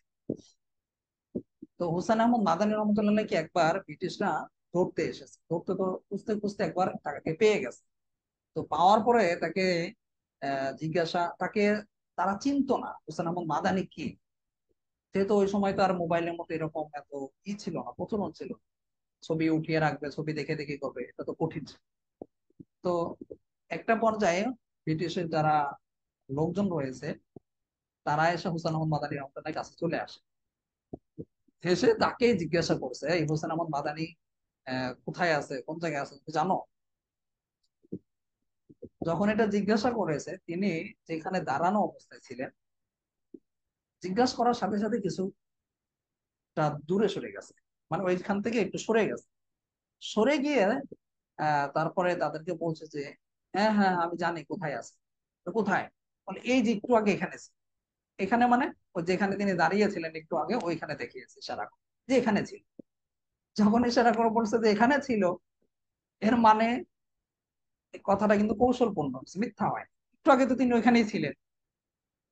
আর এতে তারা মনে করেছে কি হুসেন আহমদ মাদানী তাহলে এখানে যদি একটু আগে ছিল, এর মানে হলো আশেপাশে আছে। তারপরে তারা তাড়াতাড়ি ছুটে অন্যদিকে চলে যায়, আর এই সুযোগে তিনি আবার আত্মগোপনে চলে যায়। তো যুদ্ধের ক্ষেত্রে এটা একটা কৌশল হতে পারে, আমি এমনি বোঝার জন্য আপনাদের সুবিধাতে বললাম। এই জন্য বলা হয়েছে আল হারবু খদা, যুদ্ধকে একটি কৌশলের নাম। হুসাইন আহমদ মাদানী রহমতুল্লাহ এরকম একটা কৌশল করেছেন। তো যুদ্ধের ক্ষেত্রে ক্ষেত্রে মূলত বিভিন্ন ভাবে তাদেরকে কাফেরদের সাথে কি কৌশল বহন করা সম্পূর্ণরূপে জায়েজ আছে। তবে এই ক্ষেত্রে চেষ্টা করতে হবে তাদের সাথে যেন ওয়াদা ভঙ্গ না করা হয়। ওয়াদা ভঙ্গ করা মূলত যেখানে ওয়াদা ভঙ্গ করতে হয় ওই সমস্ত ক্ষেত্র থেকে সবসময় বেঁচে থাকার চেষ্টা করবে এবং আহ আর ওয়াদাটা পূরণ করার চেষ্টা করবে। তারপরে কায়দাটা দেখেন 113 নম্বর কায়দা, 113 নম্বর সিনিয়র। আচ্ছা, এক ভাই বললেন যে ওস্তাদ যে কাসেম নানতুবি রহমাতুল্লাহ হতে পারে, কাসেম নানতুবি অত বলছেন এমন বাদে আমার এই মুহূর্তে মনে নেই, বা আমার ভুল হতে পারে, অনেক আগে শুনেছি, হঠাৎ করে মনে আসলো আপনাদেরকে বললাম একজন হবে, যে কোনো একজন আকাবি। মূল মেসেজটা তো আমরা বুঝেছেন, এতটুকু বুঝলেই চলবে না, আপনি মতানৈক্য থাকলে সমস্যা নেই। 113 নম্বর কায়দা দেখেন, হুরমাতুল মিলকি বিআতিবারি হুরমাতিল মালিক। এই কায়দাটি আমরা দেখতে পাচ্ছি সিনিয়র সাথে সিয়ারে কাবির নামক কিতাব থেকে নেওয়া হয়েছে। এই জন্য এখানে কি মুসান্নিফ সিনিয়র উল্লেখ করেছে। অর্থটা খেয়াল করেন, মালিকের সম্মানের ভিত্তিতে, মালিকের সম্মানের ভিত্তিতে মালিকানা সম্পদের, মালিকের সম্মানের ভিত্তিতে মালিকানা সম্পদের সম্মান নির্ভর করে। বুঝেছেন? মালিকের সম্মানের ভিত্তিতে মালিকানা সম্পদের সম্মান নির্ভর করে। এর মানে কি? এর মানে হলো এখানে যেটা বোঝানো হচ্ছে, একজন মালিক যদি সম্মানী ব্যক্তি হন তাহলে তার মালিকানাধীন যে সম্পদ রয়েছে ওই সম্পদও কি তিনি সম্মানিত হওয়ার কারণে তার মালও সম্মানযোগ্য হয়ে যাবে, সেটাও একটা সম্মানী বস্তু হয়ে যাবে। এই ক্ষেত্রে শরীয়ী যে হক আছে, শরীয়ী হক ছাড়া কি তার সম্পদে হস্তগত করা বা তার সম্পদকে শরীয়ী ক্ষেত্র ছাড়া, শরীয়ী হুকুম ছাড়া তার সম্পদ হস্তগত করা বা দখল করা এটা সম্পূর্ণরূপে না জায়েজ হবে, জায়েজ হবে না। এই জন্যই যেমন হরবি যে সমস্ত কাফেররা রয়েছে তারা কি নয়, এরকম সম্মানযোগ্য নয়। এই জন্য তাদের যে সম্পদও আছে সম্পদও কি হবে না, সম্মানযোগ্য হবে না। আর এর ফলেই হরবিদের সম্পদ নিয়ে নেওয়ার জায়েজ আছে বা নেওয়া যাবে। আর এর বিপরীতে একজন মুসলিম কি সম্মানযোগ্য, একজন সম্মানী ব্যক্তি, এই জন্য তার সম্পদকে সরিয়ে হক ব্যতীত সম্পদ কোনোভাবে হস্তগত করা যাবে না, আর করলে এটা নাজায়েজ হবে, গুনাহ হবে। যাই হোক, মূল কথা হলো হুরমাতুল মিলকি বিআতিবারি হুরমাতিল মালিক, মালিকের সম্মানের ভিত্তিতে মালিকানার সম্পদের সম্মান নির্ভর করে। মালিক যদি সম্মানিত হয় তাহলে তার মালিকানা দিন সম্পদও কি হয়ে যাবে, সম্মানিত হয়ে যাবে। এরপরে কায়দাটা দেখেন 114 নম্বর কায়দা, আল হুররু লা ইয়াদখুলু তাহতাল ইয়াদি ফালা ইউদমানু বিল গদাবি ওয়ালাউ সাবিয়্যা। আল হুররু লা ইয়াদখুলু তাহতাল ইয়াদি ফালা ইউদমানু বিল গদাবি ওয়ালাউ সাবিয়্যা। এই কায়দাটি আমরা দেখতে পাচ্ছি শিন নুন রয়েছে, অর্থাৎ কি আল আসবান নাসায়ের কিতাব থেকে নেওয়া হয়েছে। অর্থটা খেয়াল করে, আজাদ ব্যক্তি, আজাদ ব্যক্তি বা স্বাধীন ব্যক্তি কারো মালিকানাধীন নয়। স্বাধীন ব্যক্তি কি, আজাদ ব্যক্তি কারো মালিকানাধীন নয়। সুতরাং তাকে আহ অপহরণ করার দ্বারা জরিমানা আবশ্যক হবে না। বুঝেছেন? আলা ইউদমানু বিল গদবি ওয়াল সাবিয়্যা, তাকে যদি অপহরণ করা হয়, গসব করা হয়, তাহলে এর দ্বারা কি হবে না, জরিমানা আবশ্যক হবে না। যদিও ওয়ালাউ সাবিয়্যা, যদিও সে কি হোক, বাচ্চা হোক না কেন, সাবিয়্যা সাবিয়ুন, বাচ্চা হোক না কেন। বুঝেছেন অর্থটা? আজাদ ব্যক্তি বা স্বাধীন ব্যক্তি কারো মালিকানাধীন নয়। স্বাধীন ব্যক্তি সে স্বাধীন, কারো মালিকানাধীন হবে না। সুতরাং তাকে অপহরণ করার দ্বারা, স্বাধীন ব্যক্তিকে যদি অপহরণ করে তাহলে জরিমানা আবশ্যক হবে না, যদিও সে বাচ্চা হোক না কেন। এর মানে কি?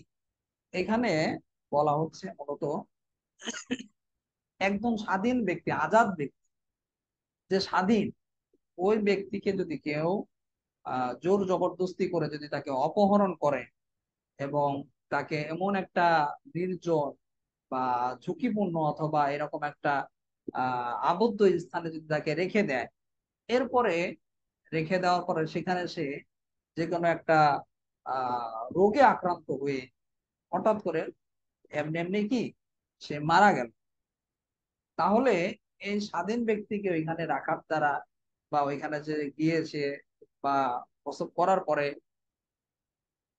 তাকে যে এখানে রাখা হলো, এর দ্বারা তাকে কি করা হবে না, কোনো রকম জরিমানা দিতে হবে না। যে ব্যক্তি তাকে অপহরণ করলো, যেহেতু এখানে তার হাত ছিল না, সে হঠাৎ করে এখানে গিয়ে আহ রোগাক্রান্ত হয়ে বা অসুখের মধ্যে পড়ে সে মারা গিয়েছে, এই জন্য তাকে জরিমানা দিতে হবে না। তবে এক্ষেত্রে ভিন্ন হলো কি, যদি সে কোন রকম কোন একজন গোলামকে যদি জোরপূর্বক করে, আর যদি গোলাম যদি এখানে গিয়ে মারা যায়, এই ক্ষেত্রে কিন্তু তার জরিমানা আবশ্যক হবে। আর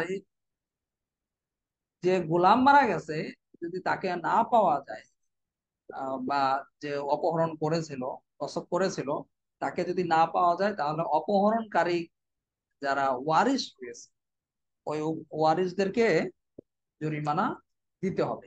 বুঝেছেন? মূল কথা হলো এখানে আল আল হুররু লা ইয়াদখুলু তাহতা ইয়াদি ফালা ইউদমানু বিল গদাবি আলাউ সাবিয়া। আজাদ ব্যক্তি বা স্বাধীন ব্যক্তি কারো মালিকানাধীন। আজাদ ব্যক্তি আজাদ, সে কারো মালিকানাধীন নয়, সুতরাং তাকে অপহরণ করার দ্বারা কোন রকম জরিমানা আবশ্যক হবে না। যদি অপহরণও করে, জরিমানা আবশ্যক হবে না, যদিও সে কি হোক, বাচ্চা হোক না কেন। এখন মূল কথা হলো জরিমানা হবে না, যদিও মারাও যায় সে বা তার ক্ষতি হয়, কিন্তু অন্য কোনো শাস্তি হবে কিনা এটা তো ভিন্ন বিষয়। এখানে এই কায়দার মধ্যে এটা নিয়ে আলোচনা করা হয়নি, এটা বলা হয়নি। শাস্তির ভিন্নতা তো অবশ্যই থাকবে। আপনি একজনকে অনর্থক ভাবে অপহরণ করলেন, তার সময় নষ্ট করলেন, তাকে আবদ্ধ জায়গায় রেখে তাকে কষ্ট দিলেন, এখানে তো শাস্তি আসবে, এটা ভিন্ন বিষয়। শাস্তির বিষয়টা এখানে মূল বিষয় হলো এই কায়দার মধ্যে যদি কেউ অপহরণ করে আহ আজাদ ব্যক্তিকে, তাকে জরিমানা দিতে হবে না। আর যদি আজাদহীন হয়, মানে গোলাম হয়, তা এই ক্ষেত্রে তাকে কিন্তু তার ক্ষতি হলে অবশ্যই তাকে জরিমানা দিতে হবে।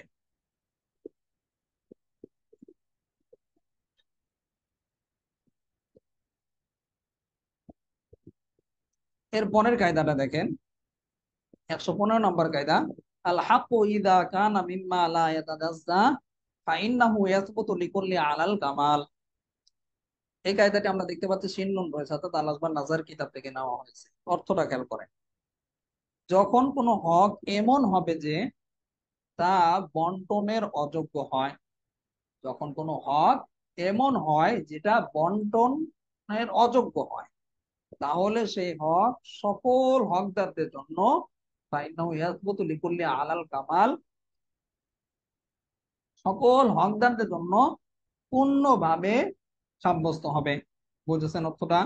আল হাক্কু ইযা কানা মিম্মা লা ইয়াতাজাজ্জা ফাইন্নাহু ইয়াসবুতু লিকুল্লি আলাল কামাল, যখন কোনো হক এমন ভাবে হবে যে তা বন্টনের অযোগ্য, মানে হকটা এমন যেটা আর কোনোভাবে বন্টন করা যায় না, তাহলে সেই হকটা সকল হকদারদের জন্য, যারা হকদার রয়েছে সবার জন্য পূর্ণভাবে, মানে পরিপূর্ণভাবে তাদের জন্য সাব্যস্ত হবে। এর মানে কি? এর মানে হলো যারা এই মালিকানার মধ্যে বা এই হকের মধ্যে শরিক আছে, সবার জন্য সমানভাবে তাদের অধিকারটা সাব্যস্ত হবে।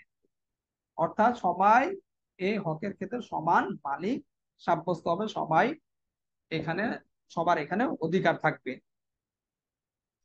এখন ওই হকের ক্ষেত্রে যদি কোনো একজন ব্যক্তি যদি মাফ করে দেয়, তাহলে মাফ করে দেওয়ার দ্বারা কি হবে, তার যে হক রয়েছে এই হকটা মাফ হয়ে যাবে।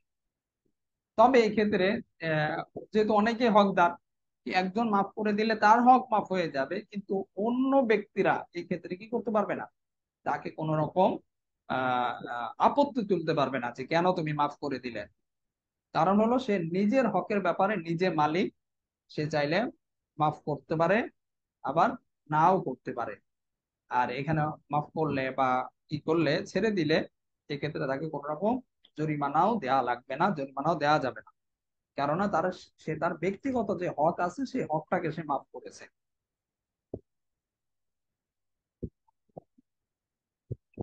যেমন দেখেন, কিসাসের যে হক রয়েছে, কিসাসের ক্ষেত্রে যারা কিসাসের হকের ক্ষেত্রে প্রত্যেক যে ওয়ারিশ রয়েছে, যারা মানে একজন, মনে করেন একজনের আহ পিতাকে কেউ মেরে ফেলেছে, তো তো তার ছেলে মেয়ে আছে, তো তার সবাই তো তারা কিসাস নিবে, বা তারা সমানভাবে কি এটার অধিকারী, সমানভাবে সবার হক রয়েছে। তো তাদের মধ্য থেকে এই ক্ষেত্রে যদি একজন যদি ওই কিসাস আহ বিষয়টা যদি মাফ করে দেয়, তাহলে কি কিসাস কিন্তু রহিত হয়ে যাবে। হ্যাঁ, কি জন্য রহিত হবে? এই একজন যে মাফ করে দিয়েছে, তার অধিকারটা তো, তার তো সমানভাবে অধিকার আছে, অর্থাৎ সে নিজেরটা মাফ করে দিতে পারে। আর এখানে তো ভাগ করা যাচ্ছে না, যে ভাগ করার কারণে, না করার কারণে এটা কিন্তু রহিত হয়ে যাবে। আর একটু সহজ ভাবে আমরা বলতে পারি, বোঝাতে পারি, যেমন মনে করেন রাস্তাঘাট, যে রাস্তাঘাটে মানুষ চলাচল করে, এটা রাস্তাঘাটটা কি, এটা সবারই মালিকানাধীন।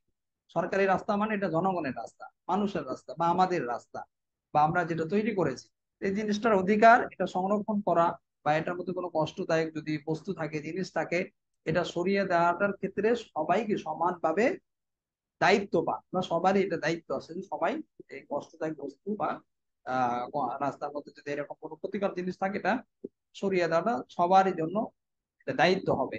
আবার এমনি ভাবে প্রত্যেকের জন্যই কি সমানভাবে এই রাস্তা ভোগ করা, বা এই রাস্তা দিয়ে চলাফেরা করা, হাঁটা, সবার সমানভাবে অধিকার রয়েছে। আপনি চাইলে কাউকে বাধা দিতে পারবেন না। বুঝেছেন অর্থ? তাহলে মূল কথা হলো, আল হাক্কু ইযা কানা মিম্মা লা ইয়াতাজাজ্জা ফাইন্নাহু ইয়াসকুতু লিকুল্লি আলাল কামাল। যখন কোনো হক এমন ভাবে হয় যে যা বন্টনের অযোগ্য, বন্টন করা যায় না, রাস্তাঘাট বন্টন করা যায় না, কিসাস বন্টন করা যায় না। কিসাস আপনি বন্টন করবেন কিভাবে, যে না ভাই তোমার কিসাস তুমি নিয়ে নাও, আমার কিসাস আমি নিই, এটা তো বন্টন করা যায় না। বন্টনে অযোগ্য হয়, তাহলে সেই হক সকল হকদারদের জন্য পরিপূর্ণভাবে সাব্যস্ত হবে, পূর্ণভাবে সাব্যস্ত হবে, সবার সমান সমান অধিকার থাকবে। এরপরে কায়দাটা দেখেন, 116 নম্বর কায়দা,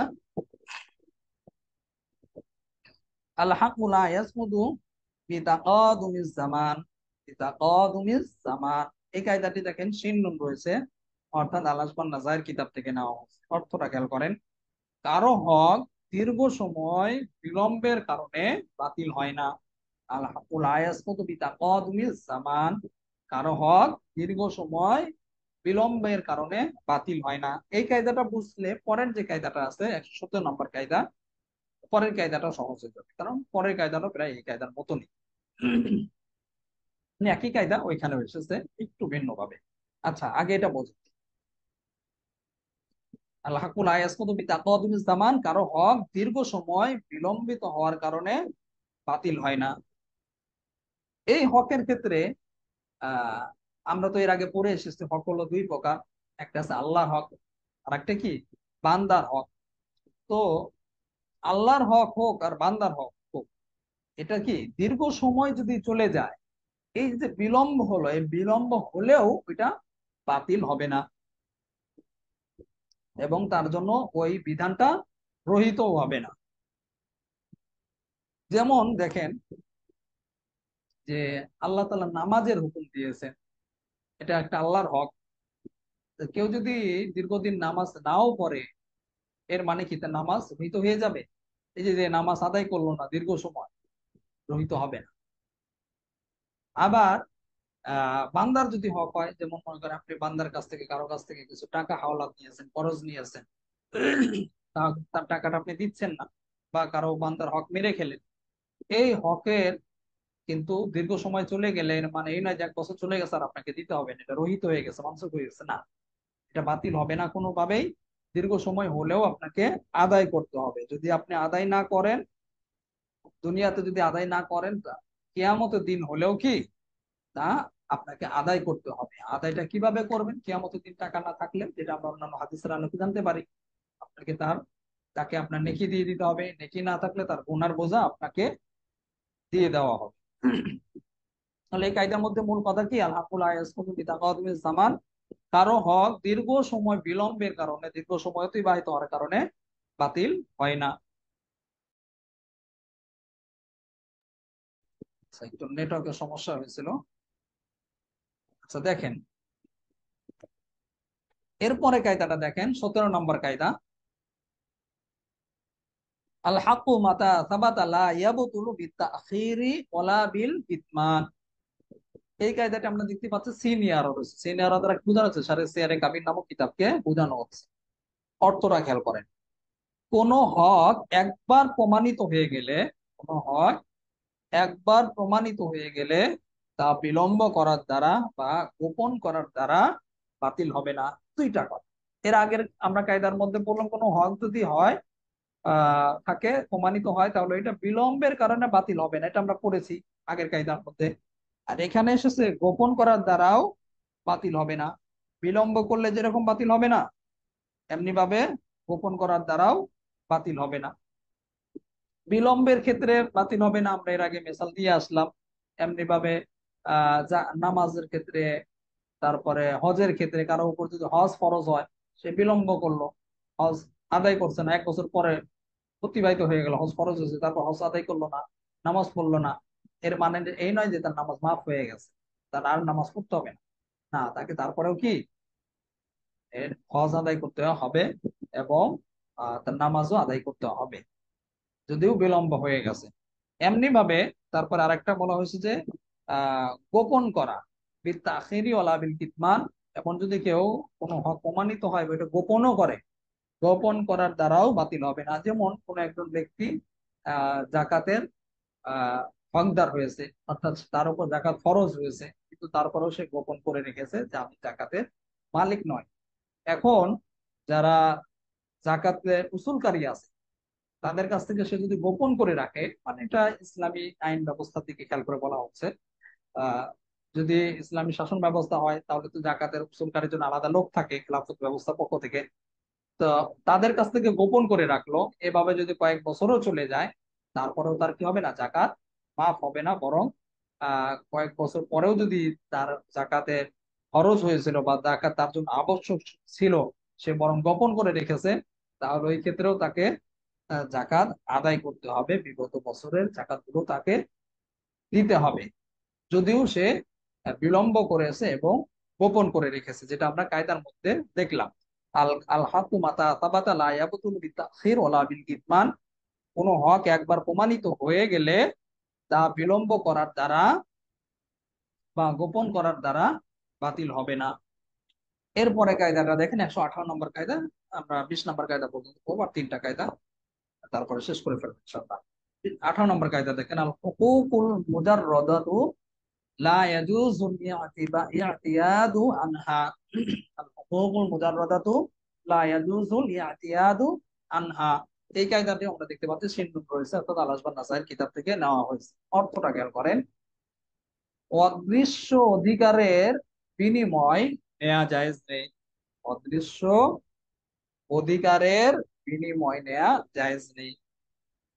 অদৃশ্য অধিকার মানে, অর্থাৎ এটা এমন একটা হক যে হকটা কি নেই, দৃশ্যমান নয়, যা যা সত্তাগত ভাবে খালি, কোনো সত্তা নেই, দৃশ্যমান নয়। আর সাথে সাথে এটা এমন যে যাতে কোনো কি নেই, মালিক, অর্থাৎ আর্থিক ভাবে কোনো উপকারিতা নেই। বুঝেছেন? আর হকুকুল মুজাররাদাতু, হকুকুল মুজাররাদ দ্বারা মূলত উদ্দেশ্য হলো এমন হক যে হক কি আহ সত্তাগত ভাবে খালি, অর্থাৎ অদৃশ্যমান, এবং এর মাঝে কোনো উপকারিতা নেই। তো এরকম যদি হক হয়, তাহলে এই ক্ষেত্রে কি এই হকের ক্ষেত্রে বিনিময় নেওয়া জায়েজ হবে না। এই হকের বিনিময় নেওয়া সম্পূর্ণরূপে না জায়েজ। যেমন মনে করেন কারো কোনো ব্যক্তির যদি একাধিক স্ত্রী থাকে, অর্থাৎ একাধিক সে বিবাহ করেছে, এখন তার যদি এক স্ত্রী আরেক স্ত্রীর সাথে এইভাবে চুক্তি করে যে আজকে তো আমার পালা বা আমার ঘরে থাকার কথা, বা আমার এখানে রাত্রি যাপনের সময় ছিল, তো তুমি যদি আমাকে 1,000 টাকা দাও বা আমাকে এই পরিমাণ কিছু অর্থ দাও, তাহলে আমি তোমাকে বলবো যে তোমাকে অধিকারটা আমি দিয়ে দেবো, বা আমার এখানে আজকে আমি তাকে রাখবো না, তোমার ওখানে আমি যেতে বলবো। তো এটা যদি বলে, এই যে যে বিনিময় নিতে চায়, এটা কি এই যে হকে মুজাররদ, এটা অদৃশ্য সত্তাগত কোনো অধিকার, সত্তাগত এই হকের কি নেই, কোনো রূপরেখা নেই, আবার এটার মধ্যে কোনো উপকারিতাও নেই। তো এই ক্ষেত্রে এই ধরনের হক বিনিময় নিতে চাইলে বা বিনিময় নিলে তা জায়েজ হবে না, সম্পূর্ণরূপে এটা কি হবে, না জায়েজ হবে।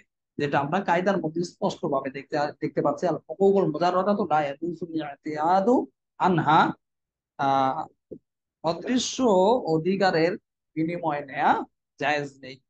তবে এই ক্ষেত্রে উলামায়ে কেরাম বলছেন যে আহ,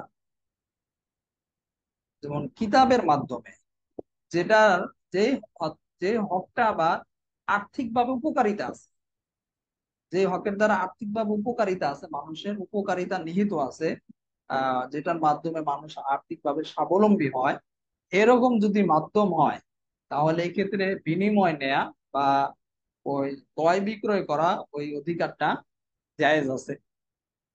যেমন ওলামায়ে কেরাম যেটা ফুকায়ে কেরাম বলছেন, বই পুস্তকের ক্ষেত্রে বই পুস্তকের যে সত্ত্ব আছে, মালিকানা আছে, এই মালিকানা যদিও এটা কি ওইভাবে আহ অতটা দৃশ্যমান নয় বা এরকম না, তো তারপরে যেহেতু এটার মধ্যে উপকারিতা আছে, মানুষের লাভ লাভ আছে, এই জন্য কেউ চাইলে কি করতে পারবে, এই সত্ত্ব বিক্রি করতে পারবে, ক্রয় করতে পারবে। আর এটা মালিকানা উপকারিতা থাকার কারণে এটা সম্পূর্ণরূপে বিনিময়যোগ্য গণ্য হবে, এবং এটা বিনিময় নিলে বা অর্থ নিলে সম্পূর্ণরূপে জায়েজ হবে। এটাই হলো অধিকাংশ ওলামায়ে কেরামের মতামত, যেটা আমরা বর্তমানে আহ যারা লেখক রয়েছেন ওলামায়ে কেরাম তারা কিন্তু এটা করে থাকেন। বিভিন্ন সময় তারা বিভিন্ন কিতাবের সত্য বা বিভিন্ন কিতাবের প্রকাশনী আলাদের কাছে বিক্রি করে দেন। এটা কি হবে, সম্পূর্ণরূপে জায়েজ হবে। তবে প্রথমে যে মেসালটা দেওয়া হলো ওইটা কিন্তু জায়েজ হবে না, কারণ এটা অদৃশ্য অধিকার এবং এটার মধ্যে কোনো উপকারিতা নেই। তারপরের কায়দাটা দেখেন, 119 নম্বর কায়দা, আল হাক্কুল ওয়াহিদু ইয়াজুজু আইয়াসবুতা ফি মাহাল্লাইন।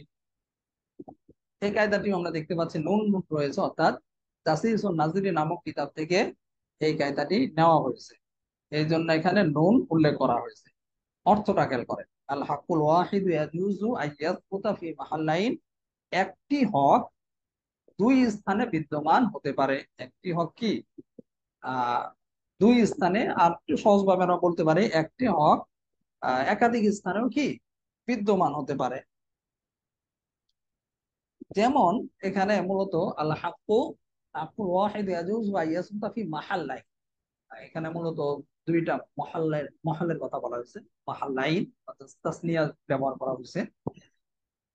একটা হক দুই স্থানে বিদ্যমান হতে পারে, এর মানে হলো যেমন মনে করেন, আমরা মেসাল দিলে সহজে বোঝা সুবিধা হবে।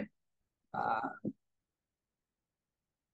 আপনি একজন ব্যক্তি ঋণগ্রস্ত, সে ঋণগ্রস্ত, তো ঋণগ্রস্ত হয়েছে, তো ঋণদাতা যে আছে সে ঋণদাতা কিন্তু ওই ঋণগ্রস্ত ব্যক্তিকেই ধরবে যে আমার ঋণের টাকা পরিশোধ করো।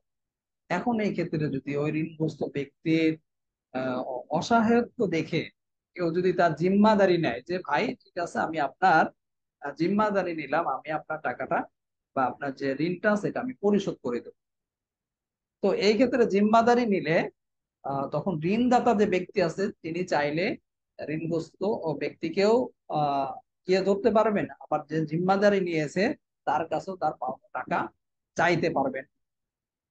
কি জন্য চাইতে পারবেন, কারণ এই যে আমরা কিতাবের মধ্যে পড়লাম, আল হাকুল ওয়াহিদ ইয়াজুজু আন ইয়াসবুতা ফি মাহাল্লাইন, একটি হক দুই স্থানে বিদ্যমান হতে পারে। এই জন্য এখানে উভয় ব্যক্তিকে তিনি তার পাওনা টাকা বা তার পাওনা জিনিস উভয় ব্যক্তির কাছে চাইতে পারবে।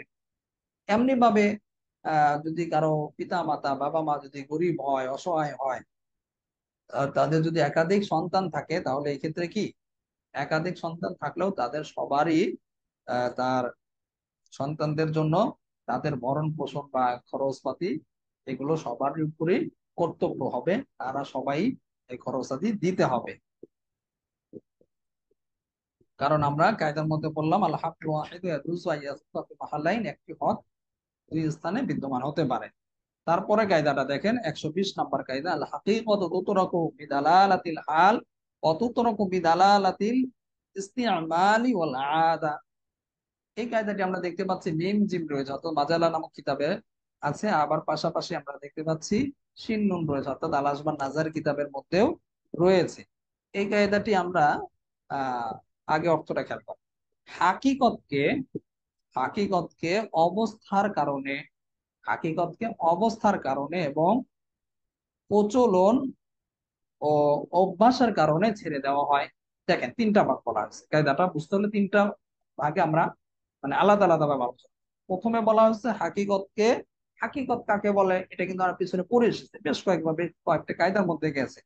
তারপর এখানে আমরা কিছু আলোচনা করব।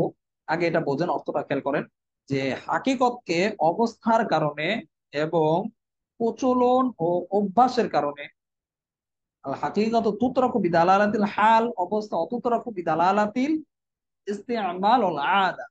হাকিকতকে অবস্থার কারণে, তারপরে প্রচলনের কারণে এবং অভ্যাসের কারণে ছেড়ে দেওয়া হয়। আমরা এর আগে পড়েছি যে আলোচনা করে এসেছিলাম যে হাকিকাতান সাধারণত শব্দকে, যে কোনো শব্দই আহ যে সবসময় চেষ্টা করতে হবে কি হাকিকতের উপরে আমল করার জন্য। অর্থাৎ যে শব্দের জন্য, যে শব্দকে বানানো হয়েছে, তৈরি করা হয়েছে, ওই শব্দকে কি ওই অর্থের জন্য ব্যবহার করাকে কি বলা হয়ে থাকে, হাকিকত বলা হয়ে থাকে। আর ভিন্ন আরেকটা অর্থে যদি ব্যবহার করা হয়, তখন কি হয়ে যাবে, ওটাকে মাজাজ বলা হবে। হাকিকতের উপর আমল করাটা হলো উচিত। আর আর হাকিকতকে বলা হচ্ছে যে হাকিকতের উপর তো আমল করা উচিত, কিন্তু কায়দার মধ্যে বলা হচ্ছে হাকিকতকে অবস্থার কারণে বা প্রচলনের অভ্যাসের কারণে, অবস্থার কারণে এবং প্রচলন ও অভ্যাসের কারণে, মানে দুই তিনটা বিষয়, অবস্থা, প্রচলন এবং অভ্যাস, এই তিনটা কারণে অনেক সময় হাকিকতের উপর আমল করা আবশ্যক হলেও, বা হাকিকতের উপর আমল করা যদি সম্ভব হয়, হাকিকতের উপর আমল করতে হয়, এরপরেও এই তিন কারণে অনেক সময় হাকিকতকে ছেড়ে দেওয়া হবে। বুঝেছেন? যেমন দেখেন, আহ অবস্থার কারণে হাকিকতকে ছেড়ে দেওয়া, প্রথমে বলা অবস্থা, আহ আহ, অর্থাৎ এমন প্রেক্ষাপট তৈরি হয়েছে, মানে একটা অবস্থা তৈরি হয়েছে, এই কারণে এখন হাকিকতের উপর আর আমল করা যাবে না। যেমন মনে করেন একজন ব্যক্তি তার স্ত্রীকে বলল যে আমার এই স্ত্রী যখন ঘর থেকে বের হওয়ার ইচ্ছা করবে, তখনই কি, যদি তুমি ঘর থেকে বের হওয়ার ইচ্ছা করো তাহলে তুমি তালাক। তো ঘর থেকে বের হলেই তুমি তালাক, এর মানে কি?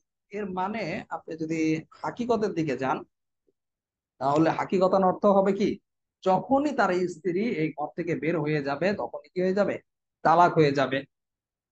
তো এখন অবস্থার প্রেক্ষিতে এই বাক্যের মাজাজি যে অর্থটা আছে, ওই অর্থটাকে এখন উদ্দেশ্য নেওয়া হবে, মাজাজি অর্থকে এখন গ্রহণ করা হবে অবস্থার কারণে। এর মানে হলো এই, তুমি যদি ঘর থেকে বের হও, তুমি ঘর থেকে বের হও মানে এখন তৎক্ষণাৎ এই সময়ে যদি সে ঘর থেকে বের হয় তাহলেই তালাক হয়ে যাবে। আর অবস্থার যে মানে ওই সময়টা, ওই অবস্থা চাহিদাটা এটা, তুমি এখন মানে যদি ঘর থেকে বের হও, তুমি ঘর থেকে বের হলেই কি তালাক হয়ে যাবে।